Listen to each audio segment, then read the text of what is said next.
Hello friends, মই কৰবি মোৰ YouTube চেনেল কৰবি পঢ়া ঘৰলৈ আপোনালোক সকলোকে স্বাগতম জনাইছো। আশা কৰিছো আপোনালোক সকলোবোৰ ভালে আছে। তেনেহলে আজি মই এটা একদম সিম্পল বেঙেনাৰ অতি সোনকালে হৈ যোৱা ৰেচিপি এটা লৈ আহিছো। আহকচোন চাও মই কেনেকুৱাকৈ বনালো। মই বেঙেনা লৈছো, যিকোনো বেঙেনা ললে হ'ব। মোৰ ওচৰত বগা বেঙেনা আছিল কাৰণে মই বগা বেঙেনাকে লৈছো।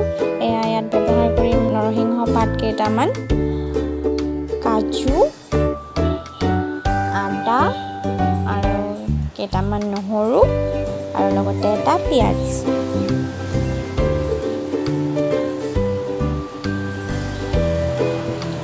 বেঙেনাখিনি আমি ভালকৈ নিমখ আৰু হালধিৰে সানি ল'ম।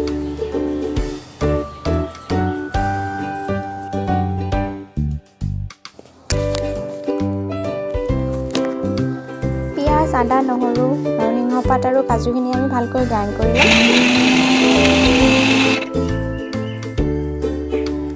এইখিনি গ্ৰাইণ্ড হৈ গ'ল। বেঙেনাকেইটা ভাজি লৈছোঁ। বেঙেনাকেইটা ভালকৈ অলপ ল' ফ্লেমতে ঢাকনি মাৰি ভালকৈ ভাজিব যাতে সিজি যায় ভালকৈ।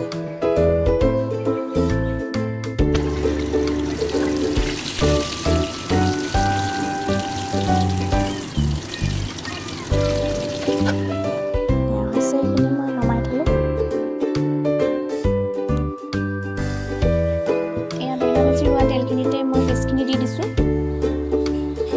এইখিনি ভালকৈ ভাজি ল'ব। ইয়াতে হালধি আৰু সোৱাদ অনুসৰি আপোনালোকে নিমখ এড কৰিব।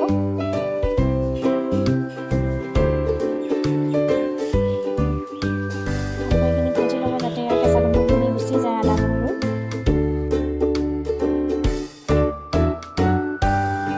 এইখিনি ভাজি হোৱাৰ পিছত ইয়াতে পানী এড কৰিব। পানীখিনি প্ৰয়োজন অনুসৰি এড কৰিলে হ'লেখিনি গ্ৰেভি হ'ব, সেইকাৰণে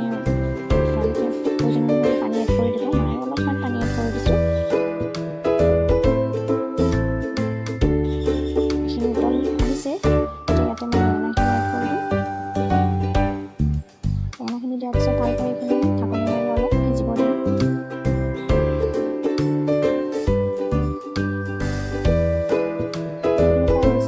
এইখিনি অলপ পাতল কৰিয়ে থাকিব দিব, কাৰণ ঠাণ্ডা হ'লে এইখিনি গোট খাই যায়। কাজু দিয়া আছে কাৰণে।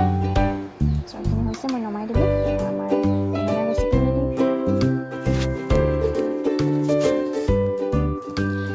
ভিডিঅ'টো চাই কেনেকুৱা পালে জনাব, আৰু ভাল লাগিছে যদি লাইক, শ্বেয়াৰ আৰু কমেণ্ট কৰি দিব, আৰু লগতে মোৰ চেনেলটো ছাবস্ক্ৰাইব কৰি দিব নাপাহৰিব। Thank U.